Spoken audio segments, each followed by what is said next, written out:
The guys kind of rotate through, especially the last couple of weeks. What stood out to you about Zion Grady and Logan George and what they brought to this defense?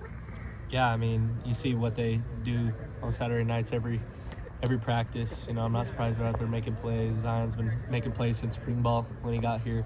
So I'm just glad they're getting reps and getting opportunities to go out there and show what they do every practice. Payton, it seemed like Saturday you guys had a game plan of like using 3 linebackers a little more than you guys had. When you go into a game like that, knowing the versatility you guys have at linebacker, are you thinking, okay, I'm going to be Mike, or I'm going to be moving around, and how do you prepare for that?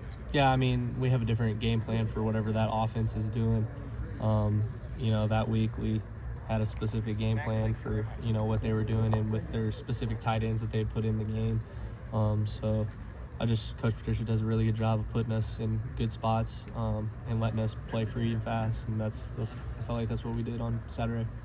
Being a former wrestler, how much does that help you? It seems like football players that are former, like, good wrestlers always works out well. Your thoughts on that? Yeah, I definitely think wrestling is like almost like my foundation for football.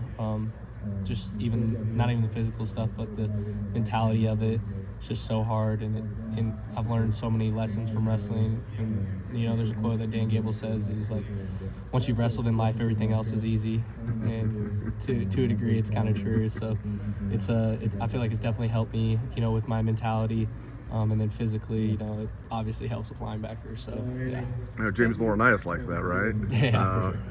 Hey, what sort of, on film, have you guys seen from Luke Altmaier? He's an experienced guy, and they have some experienced weapons on offense. What kind of challenge is this going to be this week? Yeah, I mean, he's not only a threat, you know, with his arm, but he's pretty fast, and you know, we're doing a good job of game planning for him, and he does a really good job of operating that offense. He's a veteran at it, and he's good with his reads and stuff like that. So we're doing the best we can to put us in the best situations for the game. So that's just what we're doing every day. The fact that he's engineered like some comeback wins, is that gonna? I mean, he's not really going to be scared. Probably he's probably relishing the moment. Does that make your approach any different? Or you just kind of approach all these games the same way? We approach every game the same way. Like obviously, game plan is different each week, but you know, our coaches harp on a lot of it. It's about us. It's not really too much about what they're doing. Obviously, the game plan is, but you know, we need to be the hardest playing team in the country every single play and every single practice. And I felt like this week our goal is to, you know, have the most physical, best practice we've had all year, and always the next practice is the most important practice. So I felt like we've done a really good job of that, and we're just trying to stack and make tomorrow the best practice of the year. Coach says hungry and desperate teams, man. You guys feel like you're that Yeah. team, and how has that happened? Coming off a national championship, you know, doesn't seem to be a hang. Well, our coaches always say the issues are there, and so every day we're just trying to fix that and get better. And we know what we need to get better at every single day. And we got guys competing every single day and scrapping. And, you know, we're having tough physical bloody Tuesdays and stacking it on Wednesday and then having a perfect Thursday.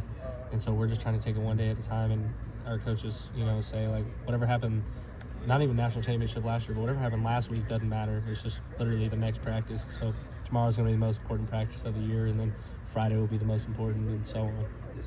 Do you guys feel like you're the best defense in the country, or is that just the goal at the end? Yeah, 100%. I feel like we come out there with like a confidence and a trust in each other that everyone's going to do their job, and we're the most athletic, meanest guys, you know, in the country. Hey, you guys only given up 2 third downs in the last 2 games.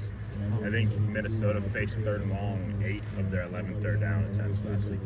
What's the key to doing that? It's obviously you want to get them in third and long, but obviously their script is to not be in 3rd and long. Just what's the key in kind of getting teams behind the sticks like that? Doing our job. Like I feel like our coaches, like Coach Patricia, does a great job of knowing what the offense is going to do on, you know, 1st and 2nd down. And if we just do our job, you know, we get into 3rd and long, and then we call it kind of like that's the fun down. Like we get to do some fun stuff, some pass rushes and stuff like that. So our goal is to get to that third down, and that's by executing our job on 1st and 2nd down. And I feel like all our players do a really good job of that. What is that feeling when you get a team in 3rd and long and you guys get the call in and know that this is like that's the fun down? Like, what is that feeling? It's good because you get to open up guys like Arvell and all these defensive ends we have, and Sonny, and they get to go, you know, have fun and rush the passer or rush the quarterback. So. Basically, you guys have to eat your vegetables on first and second down, and you get dessert on third down. I I guess like so. that. That's a good analogy. How much time since the winter has Matt Patricia just spent with you, just talking about football, little things like that? Yeah, I got to know him pretty well. It was a lot different than previous, defensive coordinator. I talked to Patricia more probably his first 2 days here than I did with our whole defensive coordinator my whole time being here. So he's poured into all of us, and he does every single day. I mean, he's still sitting out here talking to players. Any questions we got, he's always here to help. And not just in football, but in life, he's given us different advice and stuff like that. And he's been through so much, so it's great hearing from him every single day, and I appreciate him a lot. What does that do for you on the field, off the field, football, otherwise? It makes you trust, that he wants what's best for you and wants what's best for everyone else. And we can just go have fun and play fast and play free and, love each other. He said he talks, a lot of people talk about the process. He said it's not even about the process, it's about the company and who you do it with. And he truly means that, and we're living that every single day.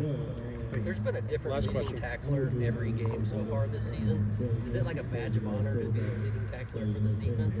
Yeah, I guess so. Yeah, I mean, we're out there just having fun doing our job. Like, I wouldn't say we're too worried about like having a leading tackler or whatever. I think it just shows that we got guys all over the field that can make plays, throughout the depth, and whoever is there to make the play, we go make the play. But I think what's important is that we're all celebrating with each other and having fun and flying around. So no friendly competition or anything? Yeah, maybe a little bit. Like I'll be in there chirping Sonny, telling him I almost caught him in tackles last game, and stuff like that. So yeah, there's a little competition, and Sonny's always chirping with Arvell about sacks and stuff like that. So yeah, it's good. All right, Payton. Thank you. Thank you, Payton. Appreciate it.